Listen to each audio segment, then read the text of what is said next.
Hello नमस्कार, मैं आपकी एजुकेटर सीमा गोस्वामी। बच्चों, आज यूपी स्पेशल में आपको पढ़ाया जा रहा है सिंचाई परियोजना, जो कि इस प्रकार से हैं। देखो बच्चों, आगरा नहर यह दिल्ली के ओखला नामक स्थान से यमुना नदी के दाएं किनारे से निकाली गई है। यानी जो दिल्ली का ओखला है, वहाँ के स्थान से यमुना नदी के दाएं किनारे से इसको निकाला गया है। शाखाओं एवं प्रशाखाओं सहित इसकी कुल लंबाई 1600 किलोमीटर है। यह हरियाणा, राजस्थान एवं दिल्ली से होकर प्रभावित होती है। तो आगरा नहर परियोजना जो है सिंचाई परियोजना, ये कहाँ कहाँ से होकर बहती है?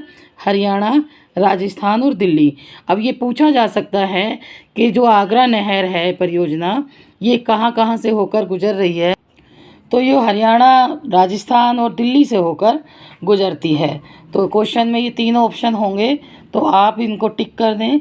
और अगर हरियाणा होगा तो भी एक एक पूछा जा रहा है, तो अगर तीनों नाम एक साथ पूछे जा रहे हैं तो हरियाणा, राजस्थान एवं दिल्ली से होकर ये गुजरती है। और इसकी कुल लंबाई है 1600 किलोमीटर।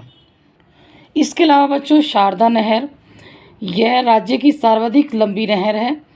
इसका निर्माण 1920 से 1928 के मध्य में हुआ था। शारदा नहर का शाखाओं प्रशाखाओं सहित इसकी कुल लंबाई 12,368 किलोमीटर है।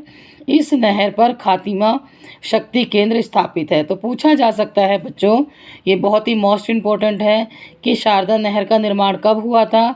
तो 1920 से 1928 के बीच में हुआ था। शाखाओं प्रशाखाओं सहित इसकी लंबाई पूछी जा सकती है, तो 12,368 किलोमीटर है। और शारदा नहर पर खातिमा शक्ति केंद्र स्थापित है। तो क्वेश्चन पूछा जा सकता है, खातिमा शक्ति केंद्र किस नहर पर स्थापित है? तो वो शारदा नहर पर स्थापित है। नेक्स्ट है बच्चों, बेतवा नहर। यह बेतवा नहर नदी से झांसी के निकट पारीछा नामक स्थान से निकाली गई है। इसका निर्माण 1885 ईस्वी में किया गया था। इसकी दो मुख्य शाखाएं हैं। कितनी शाखाएं हैं? दो हैं। कब निर्माण हुआ था? 1885 में। और ये बेतवा नदी से झांसी के निकट पारीछा नामक स्थान से निकाली गई है, बेतवा नदी से। तो पूछा जा सकता है किस नदी से निकाली गई? तो बेतवा नदी से। इसकी कितनी शाखाएं हैं? इसकी दो प्रमुख शाखाएं हैं। एक है हमीरपुर शाखा और कठौना शाखा। अब ये नाम भी आ सकते हैं, हमीरपुर शाखा और कठौना शाखा किस नहर से की वो शाखाएं हैं? तो ये बेतवा नदी की हैं और इसका निर्माण हुआ था 1885 में। नेक्स्ट है बच्चों, केन नहर। यह यमुना की सहायक नदी केन से पन्ना मध्य प्रदेश के निकट निकाली गई है। केन नहर यमुना की सहायक नदी है, जो कि नदी केन से पन्ना मध्य प्रदेश के निकट निकाली गई है। ये किसकी सहायक नदी है? जो केन नहर है वो है यमुना की सहायक नदी। अब क्वेश्चन ये भी आ सकता है, इस तरीके से ऑप्शन दे देंगे और पूछेंगे कि यमुना की सहायक नदी इनमें से कौन है? दो गलत और एक सही दे देंगे, तो इसकी एक ही क्वेश्चन भी तैयार हो जाता है कि इसकी केन नदी इसकी सहायक नदी है। और ये कहाँ से होकर गुजर रही है? मध्य प्रदेश के निकट से ये निकाली गई है।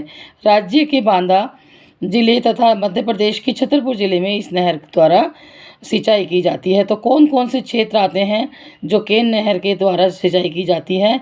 तो राज्य के बांदा और जिले का तथा मध्य प्रदेश के छतरपुर जिले में इस नहर के द्वारा सिंचाई की जा रही है। छतरपुर और बांदा जिले का जो जितना भी क्षेत्र है, ये केन नहर के द्वारा इसकी वो की जा रही है, सिंचाई की जा रही है इससे।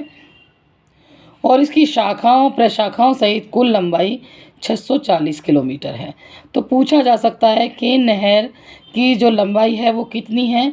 इसकी शाखाएं और प्रशाखाओं सहित 640 किलोमीटर है। एक और नहर है बच्चों, बहुत ही इम्पोर्टेंट है, घाघरा अथवा सरयू नहर। यह बहराइच जिले की नानपारा तहसील कतरकनिया घाट के निकट घाघरा नदी से निकाली गई है। तो जो बहराइच जिले की नानपारा तहसील से कतरकनिया घाट के निकट से निकाली गई घाघरा नदी से निकाली गई है। और इसके द्वारा राज्य के बहराइच, गोंडा एवं बस्ती जिलों में सिंचाई की जाती है। तो पूछा जा सकता है जो घाघरा अथवा सरयू नदी नहर है, वहाँ से जो कतरकनिया घाट के निकट से घाघरा नदी से निकाली गई है, वो सिंचाई किस किस क्षेत्र की हो रही है? तो बहराइच, गोंडा और बस्ती जिले याद रखने होंगे आपको, खाली बस्ती भी आ सकता है। तीनों भी आ सकते हैं एक साथ, और ऑप्शन में मिलान करने के लिए भी दिया जा सकता है तीनों नाम दे करके, और तीन और गलत दिए जा सकते हैं। तो आपके 4 क्वेश्चन तैयार हो रहे हैं कि घाघरा अथवा सरयू नदी से बहराइच, गोंडा, बस्ती जिले की सिंचाई की जाती है। इसके अलावा बच्चों जो बहुत ही इम्पोर्टेंट है, गंडक नहर, यह उत्तर प्रदेश एवं बिहार की संयुक्त परियोजना है। किस किस की संयुक्त परियोजना है? उत्तर प्रदेश और बिहार की। यह उत्तर प्रदेश नेपाल सीमा से 18 किलोमीटर उत्तर बूढ़ी गंडक जब हो जाती है, वहाँ पहुँच जाती है, तो बूढ़ी गंडक पर बांध बनाकर निकाली गई है। इसके द्वारा राज्य के गोरखपुर, महाराजगंज एवं देवरिया जिलों में सिंचाई की जाती है। तो ये गंडक नहर पर, जो कि ये उत्तर प्रदेश और बिहार की संयुक्त परियोजना है दोनों राज्यों की, और बूढ़ी गंडक पर बांध बनाया गया है और वहाँ से निकाली गई है। और जिन क्षेत्रों की सिंचाई की जा रही है वो हैं गोरखपुर, महाराजगंज और देवरिया। इन तीनों ज़िलों की सिंचाई इस गंडक नहर की परियोजना के तहत की जा रही है।